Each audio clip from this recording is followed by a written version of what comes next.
We invested in a lot of coaching in 2020 and 2021 Mhm. and 2022.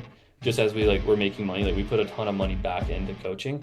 Like we were spending about 100 plus thousand dollars, like not much more than that, but Mhm. probably about 10K a month roughly Yeah. on coaching, and consulting is what it worked out to on average over those 3 years. So we spent a lot of time like trying to learn and grow and figure out what to do, Mhm. and that's because we were getting our skills up. All right. Hey guys, welcome to the Julian Castle show. Today I got Chandler Sain. Chandler Sain is the founder of Level Up REI. He helps wholesale operators get to 100,000 a month plus through system-driven businesses using like leadership, data, and operations. So Chandler, thanks for doing this. Yeah, for sure, bro. Yeah, when people introduce you, as the guy who's helped like scale over 43 companies, scale to 100,000, what's the first story that like flashes through your head? Oh man. Yeah, I'm actually I'm pretty like the first thing I think is like, man, like I guess it sounds weird to gas myself up, but I'm pretty humble, so I'm other people have to do it usually for me. Uh-huh. But the first story like of working with a client that I think of, I mean, dude, there's a couple that come to mind. Probably like the first one that comes to mind that I think everyone does is like kind of like your first deal, right? It's like the first person you help like get to 100,000 a month. Hmm. And I remember like when that happened, it was like December of like 2021, maybe. I think it was 2021. Hmm. Right? The years all run together at this point. Yeah. But yeah, he hit like $135,000 in December. I was like, dude, that's kind of crazy because like you were just doing like 20K a month. Yeah. Like 4 or 5 months ago. Uh-huh. Um, and so yeah, that was kind of a surreal moment. It didn't really like I was just like helping the guy out, and I didn't know if it was working or not because I Wow. never had tried to like do what we were doing in other businesses, and yeah, I guess turns out it worked, and I was like, oh, I guess that's kind of cool. So that was like kind of a surreal moment for me to Uh-huh. realize that like oh like you actually like what I do actually works in other businesses, not just ours and just our market. Right. Um, so that was cool. Yeah. There's some other ones too. Like with one of my clients, I was actually just talking to. He just Hmm. crossed his first seven-figure net profit year, which is pretty sweet. And he was Yeah. doing like 50K a month when we started working together. So that's pretty in revenue, 50K a month revenue. So that's pretty fantastic and really cool. And yeah, really proud of him. So that's cool. But yeah, those are a couple of stories that kind of come to my mind. Nice. Yeah, Nice. That's I guess awesome, now I man. think about it. Just imagine the impact you do. Like, like what does that do to someone's life? Like, it's like it's huge. So yeah. Yeah, yeah. That's huge. So give me the compressed version of like how did you go from doing your own deals to like becoming like an operator who helps other operators, like when they're stuck or something. Yeah, it kind of happened by accident, honestly. So the first guy I was talking to you about, Hmm. he bugged me for like 2 or 3 months to like help him with his business. I was like, nah, dude, I don't like coach people. I just do deals and Yeah. run our business. That's what I do. Right. And then after like him following up with me consistently for dude, it was at least 2 or 3 months that I was kind of pushing him away.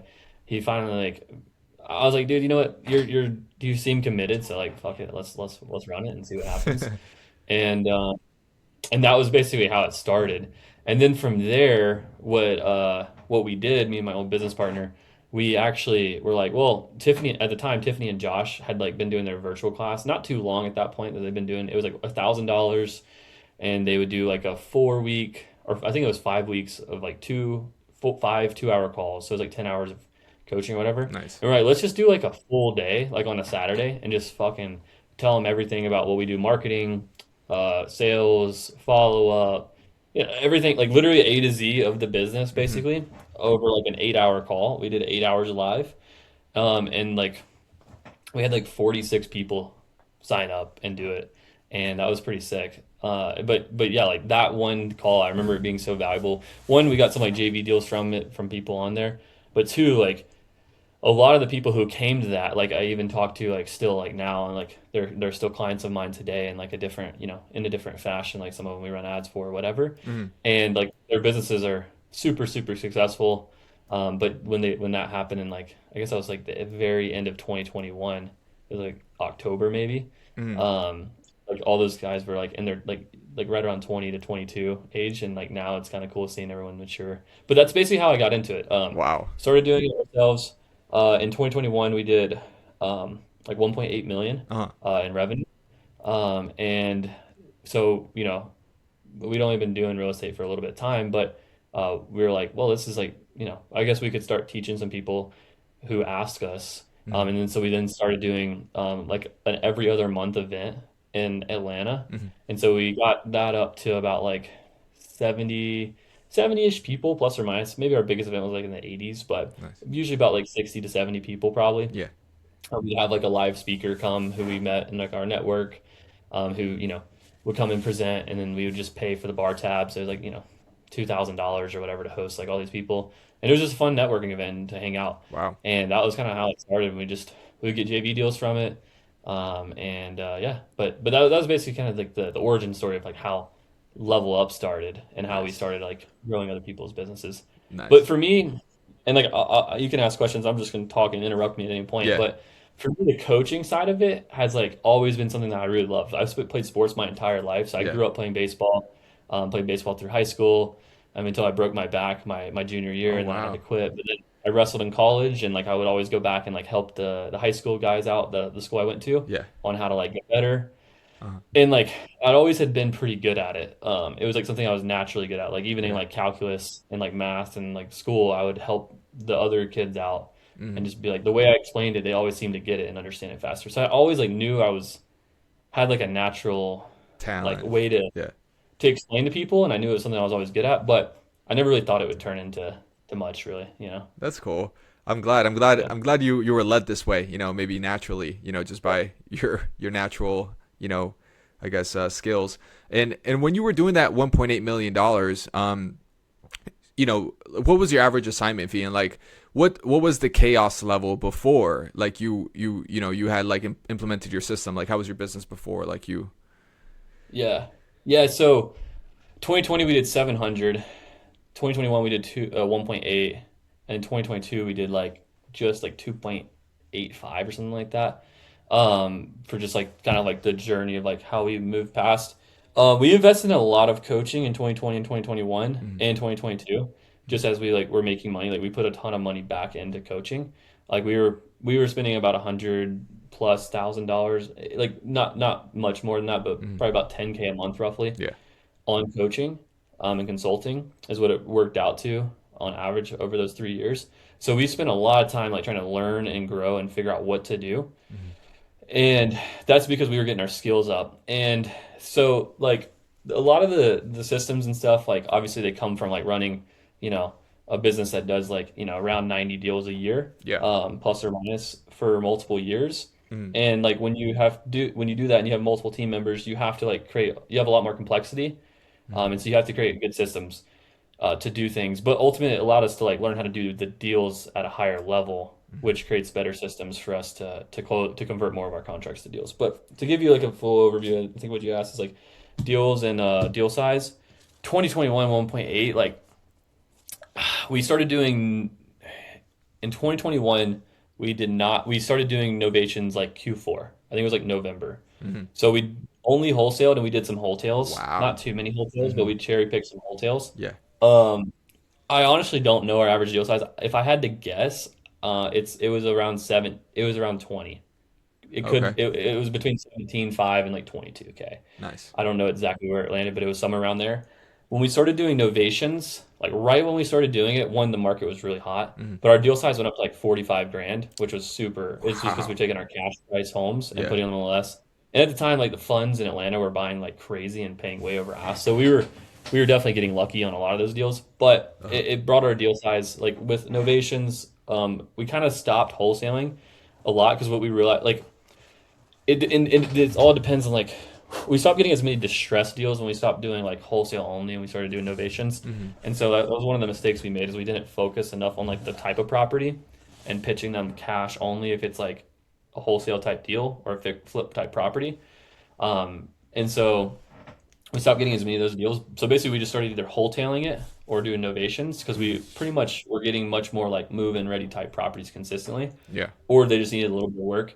And so we would like the main strategy was if it was at a cash price, we would buy it and we would wholesale it or do a light, 5, 10K, 20K of reno, or we would just do innovation. So that was kind of the model.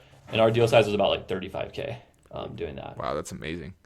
Uh, that's super cool. That the progression. And when did you realize? So, when you were doing I guess you started helping that student out, which was like, you're like, oh, this is cool, like proof of concept. Like what I'm actually teaching him helps. Mhm. When you started doing the meetups and stuff, like how did the people, like, in the class you did with the 40 plus, like 49 people, Mhm. like how did people, like, when did you realize, like, okay, like what I've learned for sure has like something that I can kind of more or less convert into a playbook or something that some people can use? Like, what was it, like Yeah. a bunch of testimonials or like? I mean, like, I think it was just kind of like a slow build because I always want to, like, for example, when people would start to pay us money to like, hey, let me like learn your system. I started kind of like watching all the guys who like sold coaching and like other industries that have been doing it for a lot longer. Mm, I bought some of their programs, and some were good, some were not. But anyways, they all kind of had like a system that they rolled out essentially. And then I kind of started diving into like how do like franchises do it. So like if I mm, was like to franchise this, so you can't actually like there's some more red tape with franchising. yeah, But if I was like to franchise it, like what would the onboarding and all this kind of stuff look like? And then I was like, well, if I was able to remove the support that I learned later, that's called licensing, is like actually a term for it. right. So I was like, what does it look like? And so I just kind of like started researching how other people did it, and then I evolved like what we were doing and to make it into something that was much more like you could like flipping through a book kind of thing. Like you can go through it and implement each step along the ways depending on what your issue is. And I wanted to make it to where one then the next challenge was like I had to train like other people. How do you coach this information to other people? Mm, Like how do you like give this information to other people? And so when I had to learn how to do that, like learn that skill, I had to understand how do I like how's the problem, like how do I think about it? Like what's the problem solving thing? And so like, I could show you like this flow chart, but basically it's like the questions I ask myself. So it's kind of starts with like, it starts with all math, right? So yeah, like, is the ROI on the business, like you spend $1, do you make more than five back? Like, is that good? Yes or no? If yeah. that's good, then why aren't we spending more money? Mm, And then whatever that reason for why aren't we spending more money is the kind of the problem we have to solve for. mm, Because if we're making more than $5 back, we should be spending more money on marketing. And that's just the way that it works. Now there are things that we can fix in there. And so like, the manufacturing line, which is like the KPIs that I mm, track, so it's kind of like our funnel, is the way that I determine like what levers of efficiency can we fix in the business. And so like we look at net leads, which net lead is, think of it as like a sales qualified lead, basically meaning that like we spoke with them and the seller is interested in selling, and it is a property that we would want to buy, and that's all a net lead is. It doesn't mean they're nice. motivated; it just means that they do want to sell. Appointment set, very whether it's phone or in person doesn't matter. Offer given, contract deal, sold deals, and then average deal size. And so those are like the main metrics we're looking at. And depending on whether you're in person, virtual, um, whether you are using cold calling, SMS, Facebook, YouTube, PPC, PPL, whatever, we have different conversions throughout the manufacturing line, Mm, of what you should be targeting from like a baseline perspective, right. and or a range like a lowest acceptable to like high performing. Like where do you fit in that range? And so then we're able to decide, okay, if your contract signed to close deal rate is like 40%, which right now that's what a lot of people are struggling with, um, then what things can you roll out and what variables affect that metric so we can go and fix those. And so that's kind of the way I look at it and how I like coach the coaches to coach people. Mm, And then so that's kind of how like I want to relay the information to my clients. Like look at it as like what does the number say the constraint is, and then you need to go and figure out how to fix that because once you fix that then the business will grow. mm, um, mm, and so that's kind of the from the high level. And then so like to do it organizedly, I'm a little bit OCD. yeah. It just kind of gets more organized over time as you make more SOPs, as you have more solutions to these problems and that kind of thing. So Gotcha. Okay, cool. That makes sense. And so back to that first person you helped. What did you yeah, do? What did you do in his business? Like, to like help him. yeah. It, God, you're really testing my memory here. No, I'm kidding. So he was doing texting at the time. That's what we did a lot of, was texting at the time. Uh, And so optimizes texting. yeah. This is like way back. This is like when we were doing a ton of texting. Uh-huh. We would send over 1 million messages a month. So I mean, I'm sure there's people doing more, but we were doing a lot of it. Damn. And so he optimizes texting, like just like implemented our process on that. Uh-huh. So he increases lead flow. And then the next thing is with texting is you have to have a really good follow-up process. Mm-hmm. And so like your CRM has to be like locked in. You have to have good automations. You have to have a good follow-up process with your lead manager Mm-hmm. and a good vetting process. And so that was the next piece is we organized the CRM the right way. Um, we got the lead manager into doing the right things, calling the right buckets, prioritizing leads the right way, and then setting appointments with the criteria that we do and following the script that we use. And then obviously we implemented KPIs, so tracking the KPIs. That was like the first thing we did. And I think from there, I think that was like literally the first thing we implemented, and that was like all it took to get to like that like 135K. Wow. Once, like from the closings Yeah. perspective. The next thing I think like we put in innovations, did some other things, and yeah, I can't remember all the full journey after that. Mm-hmm. Trying to think of everything, but I do know the first thing we did was we did the marketing, the CRM, the KPIs, lead manager. Then we had to fire a lead manager, rehire. We also had to. There was two partners, so we had to like organize their roles the correct way. Mm-hmm. And so there was like logistical things of like them like falling into their roles more correctly. So like, how do you become a better sales manager for your setter team? How do you become a better dispo manager on the dispo side? Like, what KPIs do you guys look at, Mm-hmm. and those kind of things. Um, and just like little like business, like I guess like as they come like weekly. Like I don't know if you run like a L10 where you look at your scorecard on a weekly basis, Mm-hmm. but we would look at that every week, and then we would decide like where we're deficient. And so like things I'm looking at is like future cash flow. I'm looking at how many appointments do we set? Because like if I'm not getting the lead volume, then I know my appointments are going to be low next week. If I'm not getting the appointment volume, then I know my contract flow is going to be low next week. I know if I'm not getting contracts, I know my deal flow is not going to be there next month. And so we're just kind of like looking at all those things and like projecting like, okay, why were contracts low this week? What do we need to do to dive in to fix that to make sure that's good? Because each metric we have a goal on the weekly basis, and we need to hit those goals each week. Mm-hmm. So if you miss it, then it's like, well, what do we do wrong? So we got to dive in, figure out what's going on, create a system process or training for your team to make sure that doesn't happen again. At least like that problem doesn't happen again, and that's how you start to progress and make a much more consistent business over time. Mm-hmm.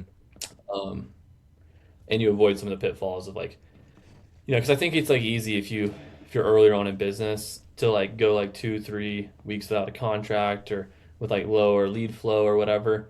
But Yeah. I think the biggest thing you have to do, and like at least, and I'm on a rant, so stop me if I'm here. But the biggest thing we did to go and get out of that like sub $1 million range was we just started pumping so much more money into marketing. Like Mm-hmm. we'd make money, we'd put it back into marketing. We make money, we put it back into marketing. We were always investing in more leads. Mm-hmm. Obviously, like investing in ourselves too, but we were investing in more leads because the more in this business, the more like marketing is not an expense; it's an investment. Yeah. And the more you spend on marketing, if you have the right follow up, you have the right process, like you're just going to close more deals over time. Mm-hmm. And it might take you 6 months to realize that revenue, but it will start to build up over time. And I think that's like a large part of, you know, Yeah. what you have to do sub $1 million a year. You just got to get more leads. That's amazing. Yeah. Cool.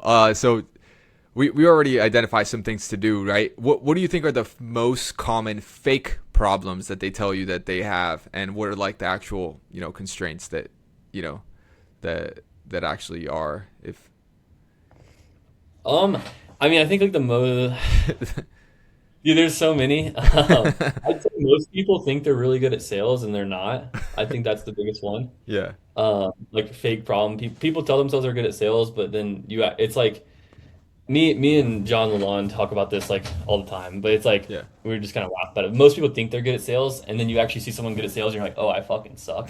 It's like I listen to John on the phone. I'm like, man, I suck at sales, and then like yeah. so it's like it's always a give and take, right? Mhm. But I think that's the biggest one. I think if you gaslight yourself into thinking that you're good at sales and you're doing less than 1 million a year, you suck at sales actually, and you need to get better at it. Um, it's not like there's other things too, but I think Yeah. like that's like the most important thing. If you're good at sales, you will close more deals and you can put more money into marketing and you'll grow your business better. That is the one that'll get you to like being good at sales will get you to about like 500 to a million, depending on how you run it. Yeah. That's where that will land you. To get past that, it's about like leadership and hiring. And I think the other thing that people do and they really mess up on, this is definitely like outside of sales, the number one thing that I see people just crumble their business and have to like rebuild is they have too low of a standard for the people on their team. So Mm-hmm. it's like, for example, like I talked to this kid. I say he's a kid because he's like they're doing like 60, 70K a month, but they're like 19. So he's Wow. definitely a kid. But I talked to him and Yeah. he was telling me about their dispo guy and he's like, I don't trust the first thing I said, so like, what's your dispo guy go? And he's like, oh, I don't really trust him to do this. I'm like, well, why is he on your team? I was like, if you don't trust him, I was like, why do you have this guy on your team? Yeah. He's like, uh, because we need him. I'm like, oh, that's a terrible excuse, brother.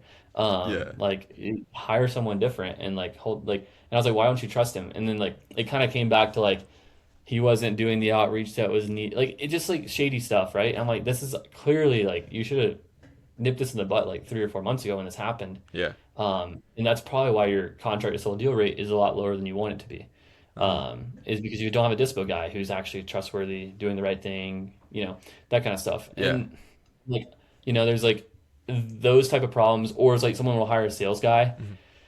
and it's like he'll make I see this all the time. It's like they'll make like 7 calls, give like 2 offers, have like 10 minutes talk time. I'm like, how did you give 2 offers and have like 10, 15 minutes of talk time? One, that doesn't make any sense. And so so I think it's like the big one is just like the expectations you set and hold with your team Yeah. holds most people back from really ever getting much past like 500,000 a year Wow. as well. Like once you start bringing people in. Other big ones, I guess. What So stage in business would you want me to think about? So I'm just I think since you mainly help people get to 100,000, somewhere below maybe 30 to 60 or like around that okay. range. So like maybe. What do you think? Okay, yeah. And then if anyone I guess is newer, going like trying to get their first deal, Mhm. I can also talk about that too because I'm sure there's some of those guys. Sure. If you're 30 to 60K, yeah, I would say the biggest one is like you're very emotional probably at this point at 30 to 60K. Not everyone, but a lot of people are very emotional. Hmm. Um, and so you make decisions too quickly. You don't stick with things, and like you don't know your numbers. So what I see all the time is people will be like, "Oh, like I want to change marketing channels." Like, okay, well, why do you want to change our marketing channels? Because the leads aren't good. Okay, what's your ROI? Oh, I don't know. We go and find their ROI. It's like 6 or 7x. Okay, cool. So why don't you should just spend more money on this channel, and that makes Right. makes very logical. Like Right. just spend more money Yeah. and don't switch. Like you're just too close to the problem. You're being emotional, and that's okay. But you have to be aware of that. Hmm. So like stop making emotional decisions. Make data driven decisions. Um, and I think some people also like don't want to risk the money on marketing or hiring team and invest in like something expensive because at that price point, like $5,000 means a lot still, right? Yeah. Or sorry, at that revenue number, $5,000 a lot of times still means a lot. Hmm. Um, and the difference between hiring someone, let's just say commission only versus paying them $3,000 to $5,000 a month draw for 3 months until they get started is a large difference in the commitment level that that person's going to have and the quality usually and the seriousness that you're going to take it. So like I'd say like sometimes you like you don't want to hire the wrong money and just or person and just spend the money. But if you're going to make the decision to do it, pay a little more than you think you need, or sorry, pay a little more for the premium thing Hmm. because it's going to make you more in the long run. Right. Um, is I think another thing. Yeah. If you're just getting started, Hmm. I think the biggest thing that people think is that they're actually working hard. Yeah. I think that most people don't work nearly hard enough uh, to get what they want. So, like if you're just getting started and trying to get it off the ground, like you should be like I have a friend who he was a commercial broker for the last 3 years, working at a brokerage, and then he went and started his own brokerage like as of like 2 weeks ago, Yeah. and he was like, and again he's successful, makes multiple six figures a year, and has a good income, whatever. Yeah. But going to start his own brokerage, he'll have the ability to make way, way more than that. Right. And he's like, yeah, for the first 90 days, he's like, I'm working 7 days a week, and I'm getting to the office at 6:45, and I'm leaving at 7 every day. He's like, that's just what I'm going to do. I'm committing that for the first 90 days, no matter what. Nice. And they've already put up, they'll probably have their, based on just talking to them, their like second month in business, they'll do over, close to 100,000. And Wow. like that's like just because they're putting the work in, that like one, they already have some of the skills, so they learn that. Hmm. But when you do it every single day, very consistently, and you put the work in, you just get a way better outcome than anyone else. And I think that's the biggest thing that most people mess up on is when you're new, Hmm. to make it work, to get the ball rolling, you have to put a lot more work in than you think. This is really at any level too. I find the same thing for myself. Like to go from, you know, 1 million to 10 million, like that, the effort to go from there is way more than you think you need. You have to spend more money, you have to invest more money, you have to like have more calls, you have to all the things. You got to learn more skills, and it's way harder than you think it is because getting the ball rolling and moving up to that level like is hard. Yeah. And one other thing I'll say, this is the last quote. I'll fucking stop rambling. So You're good. I listened to this Hormozy quote This- yesterday, or I was watching a video. He's like, we're when they did their $106 million launch over 3 days. Uh-huh. He told his team, he's like, guys, we are doing something that has never been done before. So expect to put in effort and do things that have never been done before. Hmm. Like I was like, that's fucking such a obvious thing, but like a lot of wisdom in that Of course. sentence. And so if you hang out with people who make 60K a year, and you're trying to make 200K a year, you're probably going to work way more and way harder than them and do very different things than them, and that's normal. Yeah. Yeah. Exactly. Wow. Wow. I mean, that's yeah. That you said it in a nutshell. I mean, uh, it goes from 0 to 1. It's like so much different. Harder. Yeah. So much harder. So that's amazing. And thank you for rambling. It is great advice. so Oh, bro. now tell us. Okay, so you mentioned that like you have a process, right? So like if you were to like do it into 3 stages, right? I mean, we kind of mentioned it a little bit. I don't know if you have 3 stages, but if you were to do it into three Yeah. stages or something, like what would you think it would take from someone to like hit, I guess scale to 100,000? Like what would be the main 3 things they would have to do, to get there? Yeah. So we'll go from like, let's just say like, Right. 0 to 500K a year, 500 to a million, and then like a million to like 3 million kind of range. That's what I have a lot of experience in and can talk to and have helped many people do that transformation. So 0 to 5, let's just say 100K to 500K, Mm-hmm. just exclude zero. Just getting from 0 to 100, you just gotta do the work and get the deal. And like, if you need to pay someone to do a JV deal with you and like partner on the deal with them, do it. But you just gotta get the deals flowing and start working and pick a channel and pick a route. Pick one route, cold call, door knock, whatever the fuck it is, get a deal, reinvest that money, get another deal, keep doing it. Mm-hmm. Anyways, from 100 to 500, um, really the big thing is going to be more marketing spend and then getting the business process down.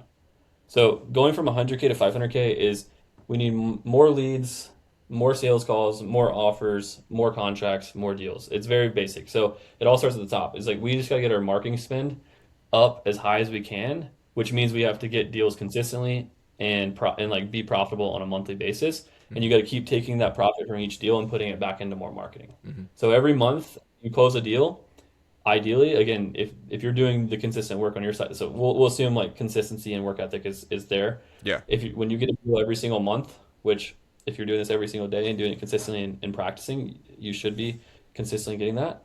Then you need to invest it back into more leads. Once I do that, the next thing I'm going to invest in is like sales process, sales training. That's going to be the most Mm-hmm. important piece because that's going to help you convert the marketing that you're getting and converting it into more deals. Yeah. And then now at this point, you're probably around like 200 to 300K a year. Once you've got once you got the marketing increased, now that you've got your sales skills better, you're in that range. And then to go from like 200 to 300 to 500, a lot of times like hiring like an admin, or a follow-up specialist to kind of like buy you a little bit of time. Yeah. Uh, and that's, they can usually be overseas and someone just like basically to call and get people on the phone, transfer to you, you close them, that kind of thing. Nice. But just to do your dirty work so you can leverage your time a little bit better. Yeah. Um, and then that, and maybe like one other admin on like the dispo transaction side, something like that. with a team of like two admins, or we'll call it lead manager, follow-up specialist, and one admin, that can get you to around like 40K a month, which is 500K a year. Yeah. Once you get there, usually there's more. Usually you're more. So you're pretty busy, Mhm. and so now it's sort of time to hire and get your business to the next phase, which is like getting to 1 million. So, one, I would stay there for a little bit to stack some cash to where you have like money in the bank. Like I'd probably say like realistically, you probably want to have like $100,000, somewhere around like 70 to 100K. Mhm. This is again, I'm a little bit conservative in some regards, Yeah. but I'd say have that amount of money, because what that allows you to do is you have the runway to where like if you make a bad hire, if you make a mistake, it's okay. You're not gonna get sunk. You're gonna continue to close deals, etc. But you can invest aggressively into the business, and it's okay. So, you might need to increase your marketing spend, but probably not. It's probably good. But now what you need to do is I would say you need to hire a lead manager who you can train and groom into being your acquisitions manager. Mhm. So that's the phase. Like once you get to about that 40K a month mark, 30 to Yeah. 40, 30 to 50K in that Mhm. range, you need to start looking to bring on like your pillar, like core person who you can build around on the sales side. And they're going to start as a lead manager, follow-up specialist type role, and they're going to be like your right hand man. And then eventually they'll move into being acquisitions. Nice. That is the trend. Like they need to really do that lead manager type role for like 6 months or so if you train them all the time. Nice. That's what we did. It was about, I guess it was about 3 months, but we basically all lived together, and so we were training all the time, Wow. like That's cool. multiple times a day. And so we were in college, so like, what else do we have to do? Um, Not go to class. Uh, Yeah.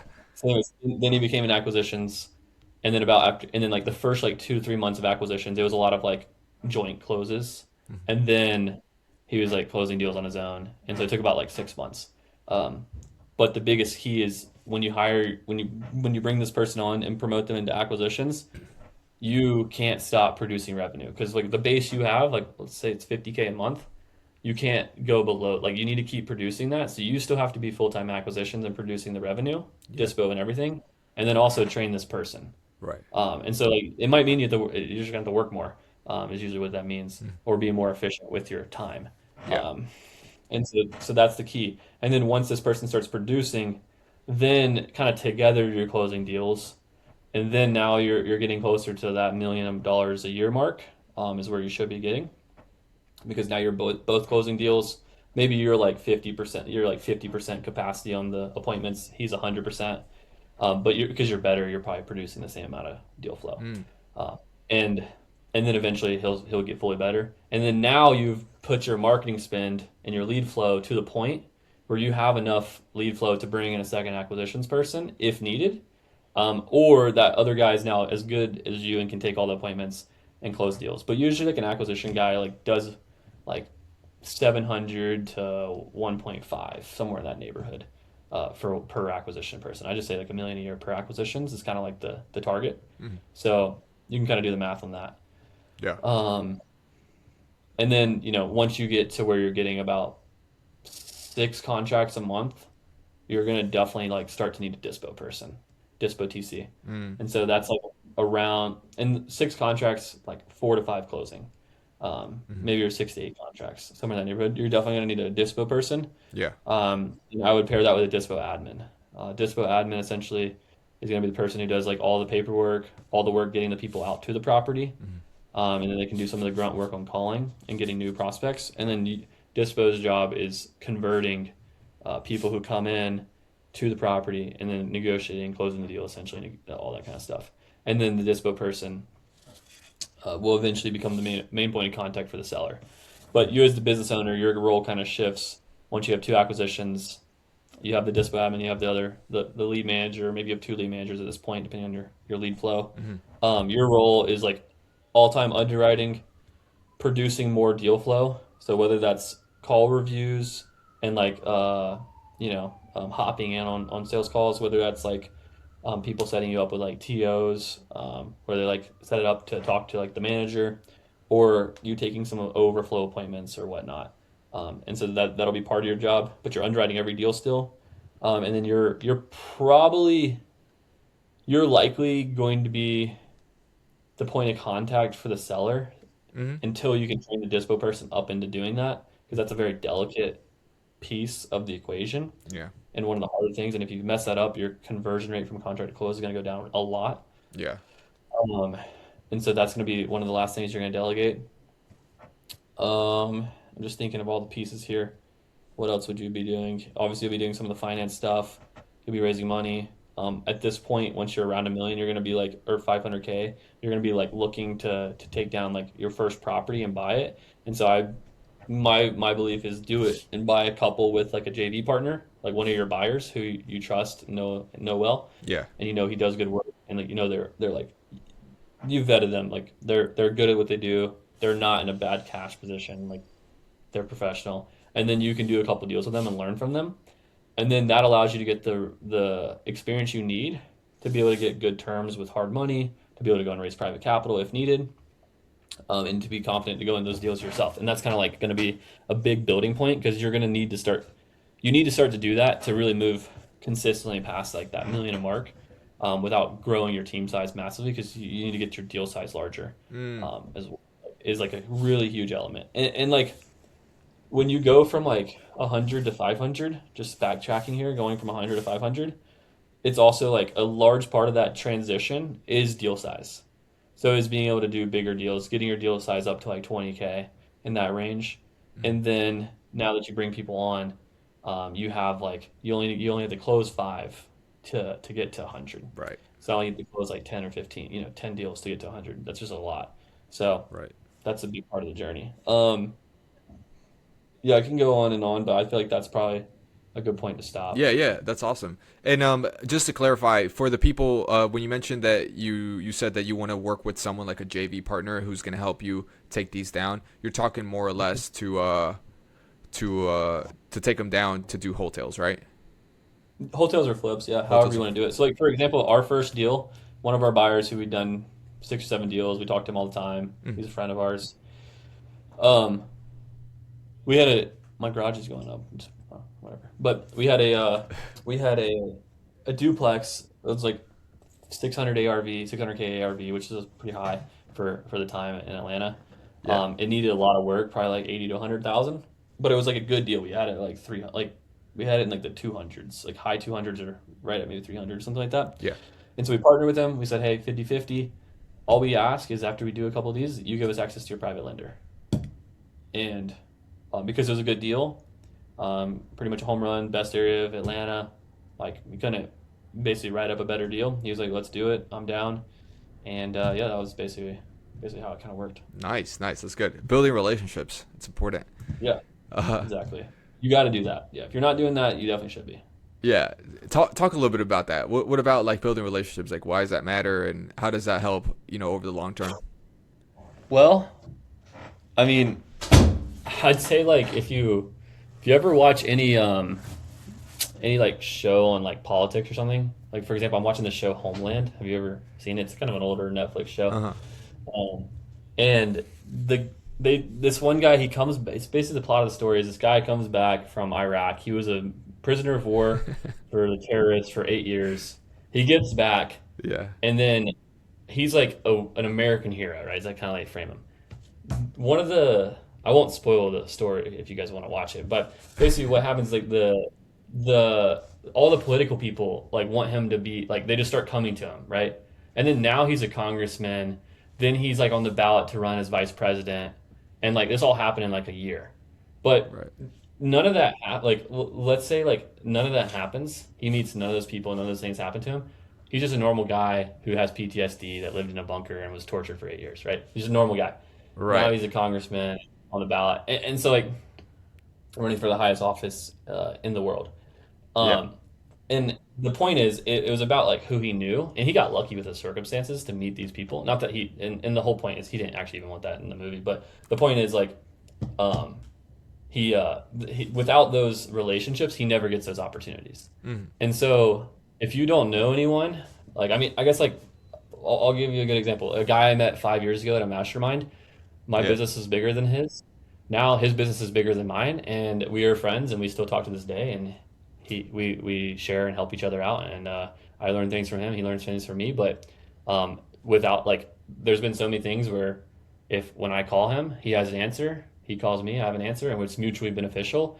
But Hmm. because of that, like I have someone in my contacts who, you know, can help me with a certain thing, and vice versa.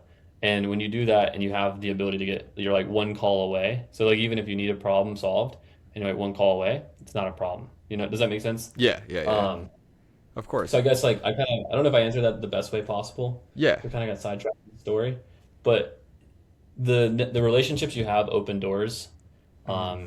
And I'm quoting Hermosi. I just watch like I go in spurts. I'll watch his videos like once a month like that. I Yeah. watch a bunch of different people. But I just binge. I'm a binger. Uh-huh. And I watched he was basically saying it was actually an interview. The guy's name's Cole Gordon. He runs like a $30 million per year business in like the online service space. Yeah. A lot of you probably know who he is, but Mhm. he was basically saying that Hermosi said that his best deals, Hermosi's best like private equity deals where he buys into companies comes from his networks. Yeah. And so the like he's like I in Hermosi spends millions of dollars a month on ads and does all this stuff to try to get better deals, but the best deals he has come from people he already knows. Right. And pretty obvious that like the reason for that is because they know, like, and trust you. And if you have a good network with people, then doors open that you wouldn't have open otherwise. Right. Yeah, that makes sense. Good, good, good. All right, let's get back into the wholesaling. So all right, so I want to talk a little bit more about you mentioned like the buckets, right? You mentioned like there's marketing, right? Sales, right? And then there's team leadership, and so I wanted to talk a little bit more about those three different buckets, a little bit more in depth. But like when someone, you mentioned earlier, like you know this person's looking at scaling, right? And they say they think they want to do like a different marketing channel, and you're like, well, let's find out what your ROI is on the current channel. And so what is how do you make them help make data driven decisions, like when for example, instead of just chasing like certain zip codes, or like how do you do like more data driven decisions on the marketing side? Yeah, good question. So one, it all starts with like um, understanding. Like one, it starts with the marketing channel. I guess I start like this. I start overall blended. What's your ROI? Okay, break it out by marketing channel. What's the marketing channel? I just kind of think of it by buckets. So okay, we Mm, got total ROI. Then we have what are the variables that produce the total ROI per marketing channel, per market if you do multiple markets.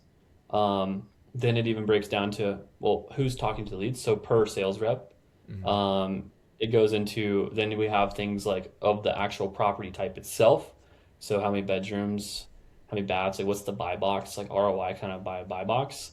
And then you could get as granular as like instead of by market, maybe you go into by county, by city. mm, Probably not zip code, but I'd say like counties for most people if they're doing like a lot of places. And if they have a smaller market, maybe they do. Maybe they do zip codes, but probably cities mm. at the most, or at the most narrow.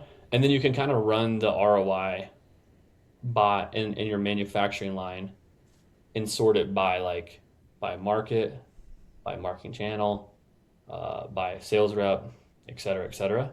And then that gives you the ability to understand like deeper into like what's actually producing a return and what's actually not.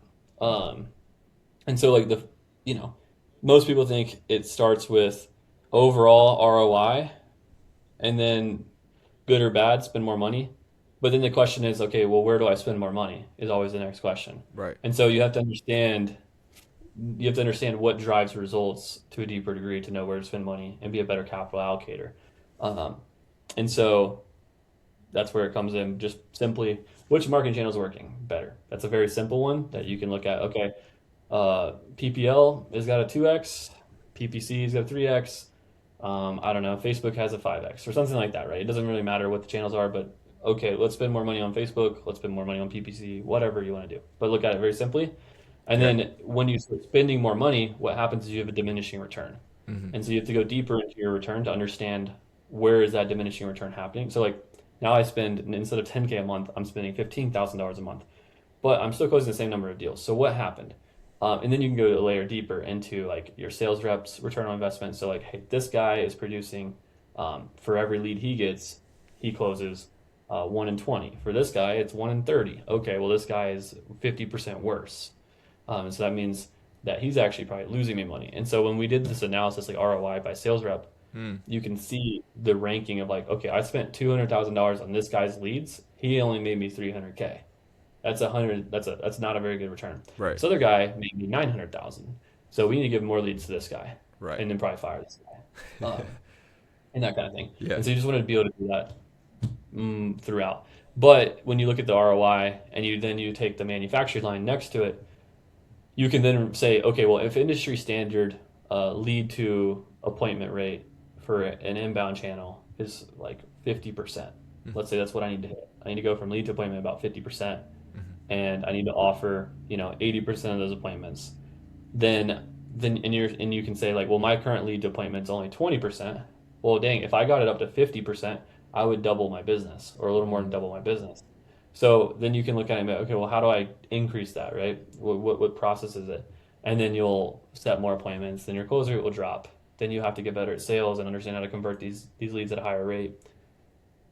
And the process just kind of repeats itself. So that's kind of how I look at it. And it's more about how do I decide what to focus on Mhm. rather um, than anything else. Gotcha. Good. Good.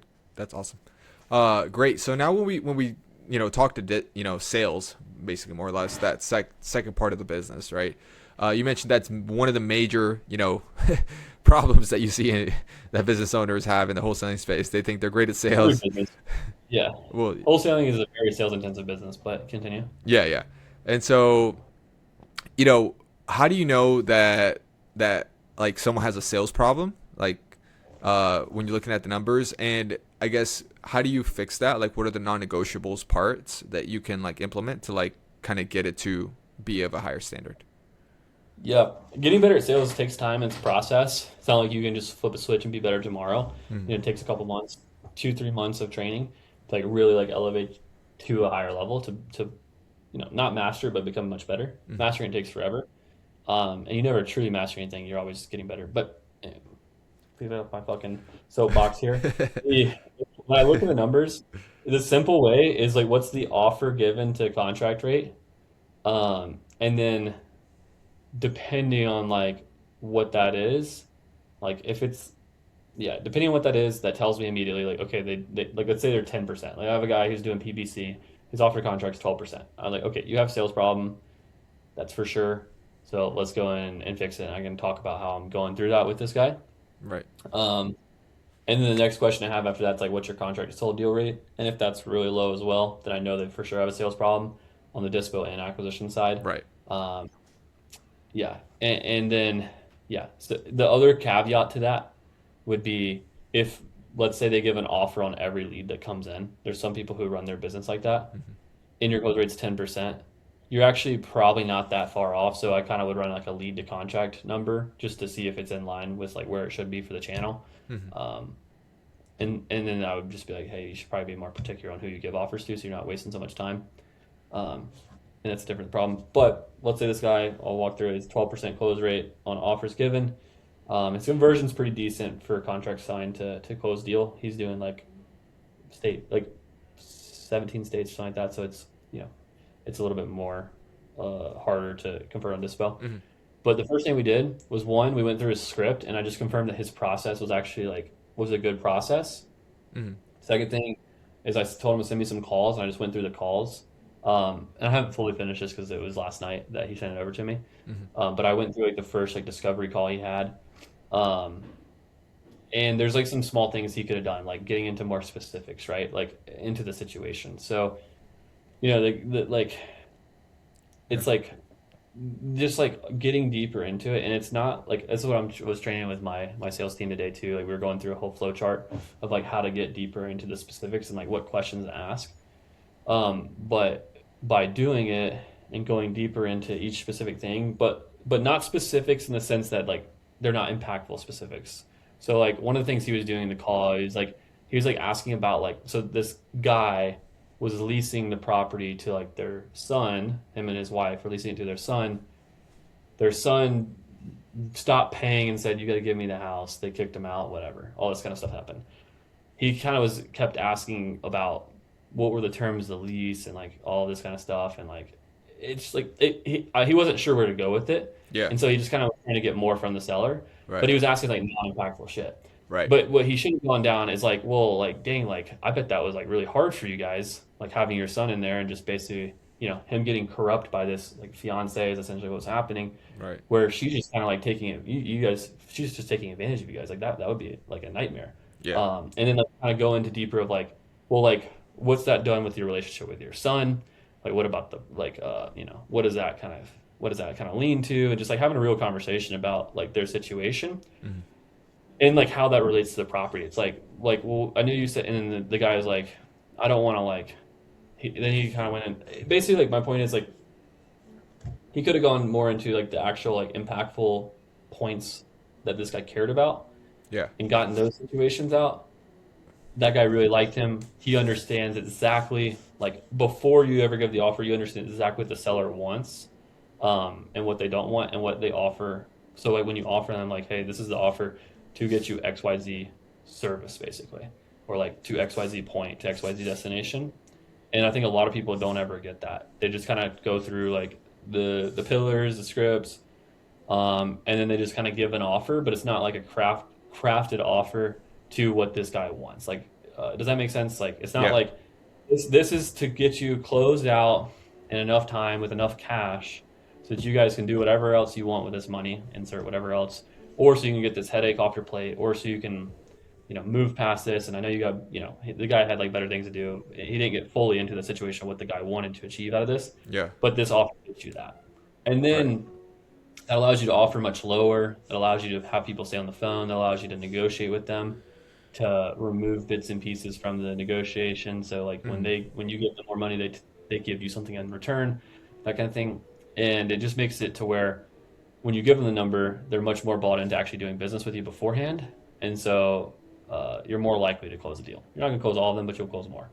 Yeah. Um, and because you actually know what they want, whenever on the back end they're trying to like push it off or whatever, like Mhm. after the fact, you know what to call them out on. Like, hey, like if you tell me like you want XYZ thing to happen, like, do you have any other options to get that solved? Like what else you got on the table? And then when you rule out everything else, it's like, hey, this is your only option. They kind of like are stuck between a rock and a hard place. But you can't get there unless you know exactly what they want Right. and why they want it. Right. Right. Right. So I think that's the biggest thing that most people don't get to, and that's like the thing that most people have to train more on because it is hard to get into. There's so many circumstances. Like, what questions do I ask? Like, how do I get into that? Yeah. And that's what you got to drill like every day. Yeah. That's awesome. That's good. So, go deeper into like basically the situation of the seller, and guide the conversation through the right path so that you build more rapport and are able to give the offer as a solution to a problem that they have. Yeah, and like you need to be able to say like, like,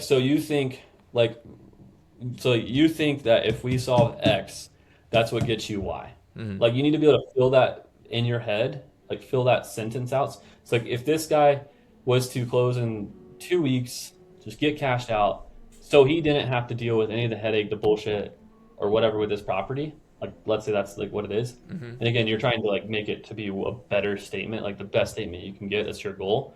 But if you don't have a really good statement going into giving the offer that he agrees with, that the seller agrees with, that you agree with, that you guys are on the same page about, then you didn't get to the situation, right? So if you say the seller wants to sell because he wants to sell and get cashed out so he doesn't deal with the property, that's not very like high motivation, right?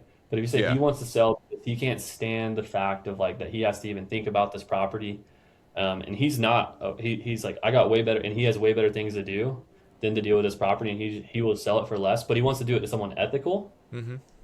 who's not going to take advantage of him like the other people who's talked to, so he can go on about his life and move past this. Then that's like a much better frame. You got into a much more specific thing where he trusts you a lot more. And like I'm just talking from like the fucking 15 minutes of that call I listened to for this specific example, Nice. but it's like if you can fill that out and you're like that sounds like a motivated seller, then you did a good job. Amazing. Amazing. Good, good. So great. So now let's talk about leadership. You mentioned like, hey, like leadership is, one of the main and most important things, after you hit 500,000 more or less, like scale up to 1 million or even 3 million. And so Yeah. what is like the first leadership upgrade that like a hustler founder, has to make to become like a real operator, like have a real business? Yeah. First one is like getting admins to do stuff, and I think a lot of that's like one, just creating the structure, like have like being able to delegate basic tasks to other people. That's the first skill you're going to learn. It's Hmm. like, can I delegate someone doing the expenses on a monthly basis to my bookkeeper the right way? Can I delegate someone to update my KPI sheet every day or Hmm. every week or every month or whatever frequency you have it? Right. Um, can I do those basic things? Can I have them like order me of like just random shit that you're delegating off, right? Or can I have them like, send this email blast out to these buyers for the property? Can I have them build the buyer? Like that's the first skill.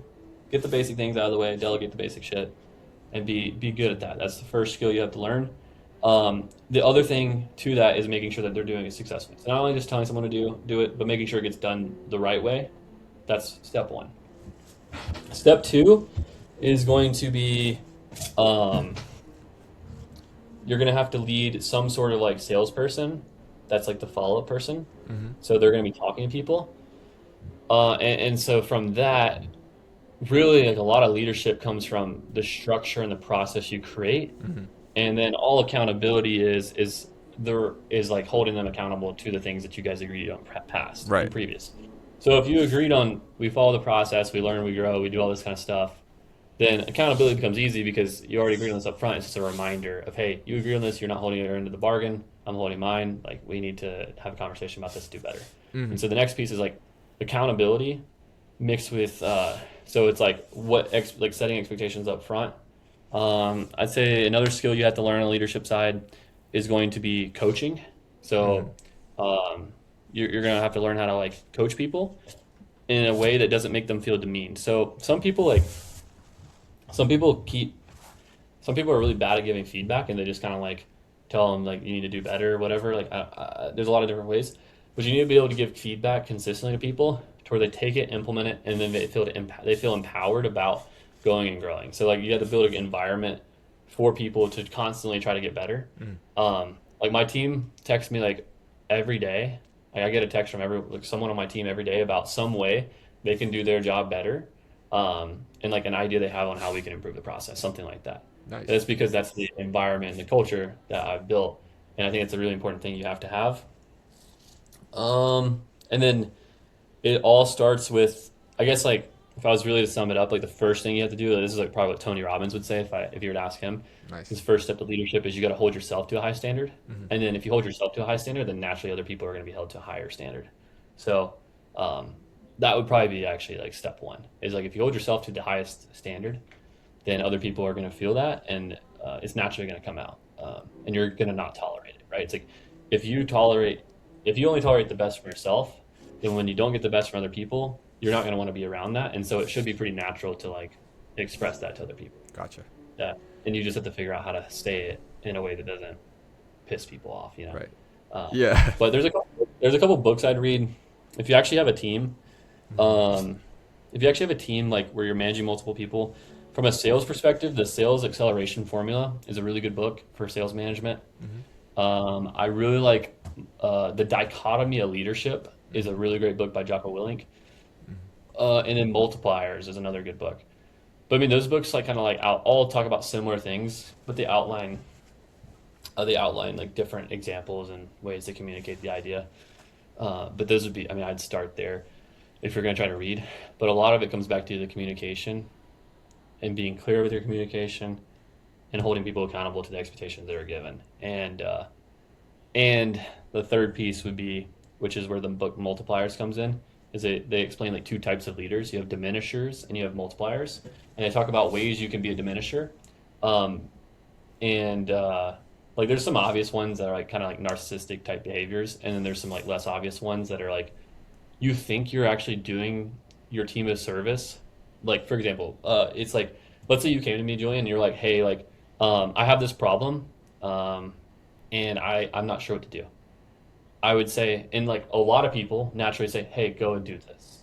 Right. And you go and do it, it gets fixed, and it feels fast, and you're like, man, I'm so useful. Right. That's being a diminisher, and that's not giving people autonomy. And so what I Mm-hmm. do is like people come to me, and again, I'm not perfect, but I try to do this 90 like as many times as I can, and I always am assessing myself. But if someone comes to me, I say, one, come to me with a solution to the problem. Mm-hmm. Don't ever come to me with just like a problem. Number two, Yeah. what if they do come to me? Because not again, not everyone's perfect. If they do come to me with a problem, I say, what would you do if I wasn't here? Like, how would you solve it? Right. And then they tell me what they would do, and I'm like, well, why would I mean, what would be like the problem with doing that? Like, that sounds pretty good, you know? You're like, well, why don't you do that? Seems pretty fucking smart to me, brother. Obviously, sometimes it's more complicated than that, and they're weighing multiple decisions, Yeah. and they need someone to like help them, like consult them, coach them, give them perspective, and that's totally different, right? If it's a very like, you have to determine the difference between Jeff Bezos says this is like a one-way door decision and a two-way door decision. Right. So a one-way door decision is you open the door, or I guess two-way door decision is easier to explain. So two-way door decision is you open the door, you step through it, and you can turn around and you can walk back through. Right. Easy, happens fast, very cheap, very affordable. So it would be like, for example, it would be like trying out a new line on the script. Fucking try it out. If it sucks, don't do it next time. Right. Change it. You know, Yeah. like no risk. You messed up one call, not really gonna mess anything up. One way door decision would be I walk through, I close the door behind me, I can't open the door. It's locked behind me. I gotta like go walk way out the house. I gotta go outside, walk around. I gotta like call a locksmith to get back in the house. This whole ordeal, right? That's a one Yeah. way door decision. So it's not very easy to fix. And so that would be like opening up a new marketing channel, opening up a new market, hiring an expensive employee, Right. uh, changing the entire business process, something Right. like that, right? That's a one way door decision. Not Yeah. very easy to, not impossible to fix, but it just takes a lot more time and effort and energy and resources. Yeah. Yeah. Cool. That's great. And so, one more. Sorry, Go ahead. I fucking lost my train of thought. For employees, anyone on my team is two-way door decisions, bro. You fucking do those whenever you want. I don't need to be involved in it at all. I really don't actually want to be involved in it. Hmm. Um, However, if you're not 100% sure, come ask me, especially if you're newer, right? But once you've been around, fucking rip it around. Let me know, like if it messed up and like what you learned. Worst case scenario. One-way door decisions, like right, like at least for where my business is at, I'm only one really making those. So Nice. um, Okay. Cool. you're going to collaborate with other people for those. That makes sense. Yeah. I okay, now we jumping into something else. Now we, obviously you have like a thing that you talk about, like profit first, right? You're like, Mhm. you want to profit for business, etc. I wanted to give the audience an explanation, or maybe like a preview of what it looks like to, for example, have a business that is like producing a great top line revenue but like no profit, and like what to fix, the money model to like make it better. Yeah, yeah.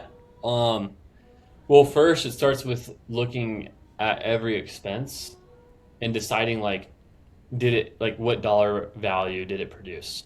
So that's kind of like how I looked at it. So um, a- there's a million reasons for why this can happen, but usually, and sometimes like depending on your revenue. So like, let's say if you're doing like $100,000 not making money, it's very easy compared to doing like, let's say you're doing $2 or $3 million not making money. Very different problems like on the size, but I'll just talk about it in general. Right. Let's say you're spending a couple hundred grand a year, you made a couple hundred grand a year, maybe you made like 5, 10 grand, 20 grand, let's say something like that. I've seen that case a couple times. The first thing I'm doing is I'm saying, what small things have I done that have produced outsized returns with maybe less effort? And so like, did I ever have like deals kind of fall in my lap? Did I ever do any big deals? Like, what were my best deals? How did I get them, etc. Um, and I'm looking for like the 80/20. Essentially, the 80/20 principle basically just states like, essentially it's low effort equals high outcome. Mhm. Uh, and so like 20% of your effort produces 80% of the outcome. 80% of your effort produces 20% of your outcome. Yeah. It's roughly true in pretty much everything you do. Mhm. And basically, I'm looking for like the 80/20, and I'm following that principle. And then you can even break down like out of what did, depending on how much data you have, out of what did work, the 20% that produces 80%, there's usually another 20% that produces the 80% of the 20 again. Mm. And so you want to go really deep into sorting out what's producing the highest ROI, highest return Yeah. on time and effort and money. And then that's what I want to focus more of my resources on. And then all the things that are producing like lower returns, then I'm going to go from there. So that's what like, and then that's like how I'm thinking about it. But I'm basically going to go through every expense in the P&L. I'm going to look at them and say, like, which ones were necessary in me creating revenue, which ones are not necessary. Mm. Everything that wasn't necessary, cutting it. Um, but depending, if you're only doing 200K, like most of your expenses are going straight to like marketing probably. So it's usually more of like a return on investment problem than it is an expense problem. If your business is bigger, like let's say you're doing 1 million a year, Mm. you might have some bloated expenses that you don't really need. Like maybe you're paying underperforming people on your team to do work that you don't really need them for, and like I would just get rid of those people, get rid of those expenses, and that's usually gonna free up a lot. But most of the time, your profitability hinges on your return on investment, like how profitable you are. Uh, Obviously, it depends. Like this is again smaller business. As you get to a larger business, um, it changes a little bit. But if your RO, think about it. Like if your return on investment is a 3x, then 33% of your revenue is marketing. If your return on investment is 10x, then 10% of your revenue is marketing. So that's 23% in profit by Wow. just having a better conversions. And Yeah. so if you're doing like a lot of revenue, increasing your ROI, which lowers your marketing as a total expense, like percent of your revenue, Yeah. is a huge lever in producing more profit. Everything else, like usually like people, stuff like that, for the most part, like that's kind of fixed if you have like a bigger business. Um, like you're not gonna like you're probably not gonna be like substantially overpaying people that are making you unprofitable. Mm. But you could be like wasting a bunch of money on like random ass shit that you don't need to. And that's why I review my expenses every month. I usually find like 4 to 6 grand that I kind of wasted um, on like random things that didn't really like pan out the way they needed to, and you could reallocate that money. Nice. Sometimes a lot more, but yeah. Nice, cool. Well, I think it's a good time to wrap up the podcast. I think the last question I'd like to have answered would be like, what do you think are like the quiet habits that like some of your best clients have, you know, but that nobody sees? Hidden habits that the best people do. So this guy, his name is Luke. He comes to my mind. When he signed up for when I first talked to him, it was actually a little under a year ago. It's probably 11 months ago. He had just gotten out of like $100,000 in credit card debt. Um, he basically was like slap broke. But his business was getting to the point where he was actually making a lot of money. So he was doing like 100. He did like his first $100,000 month, maybe in like February or March. And then fast forward, he joined Level Up in like June maybe like right before June. So, yeah, I think it was June, and he's doing like the last in Q4. He did like I think he did like 1.2 million in Q4, which is pretty crazy, like in closed revenue. Um, but the thing he does, one is he's spends like 10 to 12 hours a day. Like all he does is like reviewing calls and closing more deals and acquisitions. And then like he spends like 2 hours a day like saving deals on Dispo. And that's basically like all he does is his entire job. He's like, I don't really do much else. He's like, obviously, he like tracks the basic numbers and stuff, but like 99% of my day is closing more deals on the front end and then closing more deals on the back end. He's like, I don't do anything that's not revenue generating. That's all I do. And I think the really interesting thing is, and the other thing that he does is on the sales side, he has no formal sales training, but he cares a lot and he's very curious. And so he just always figures out how to like get to what the seller wants. And he doesn't like, and he just talks and tries to help them. It sounds very cliche to say. I know a lot, like everyone's saying, oh, just try to help the seller, like, but it's like how? But he's just extremely curious. He always gets down to what they want, what they need, and like he just like tries to help them get that. He's like, if I can help you, great. If not, go talk to someone else. But obviously he's like negotiating, trying to sell himself and win the deal. But that's what he does, and he has no formal sales training, and he like crushes it. But all he does is try to close more deals in the acquisition front, and then save deals in the back end on the dispo front, and that's his entire day. Um, so. Wow. Okay, that's amazing. Love that. But he's been the fastest rise to making a lot of money that I've seen in a long time. And then he also dumps a lot of money back into marketing. He spends like 50, 60K a month, but he closes like 300K. So Nice. That's pretty good. sick. Okay, so for anyone that's listening that wants to scale to $100,000 a month, what's the best place that can go deeper with you? Is it YouTube or like Instagram or like Yeah, school YouTube. or I'd say YouTube is the best free place. If you want to pay and get a little bit more like tactical things, go to the school. It's like 97 bucks a month. Mhm, You also get a one of the weekly calls we do.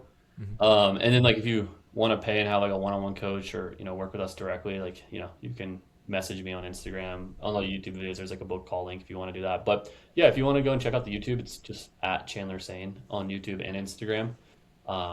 Those would be the best places to start, and the school is a great second as well. So Okay, awesome. All right, well, Chandler, it was a pleasure having you. Thank you so much, and for sure, hope to have you on in the future. for sure, bro. Appreciate you. All right.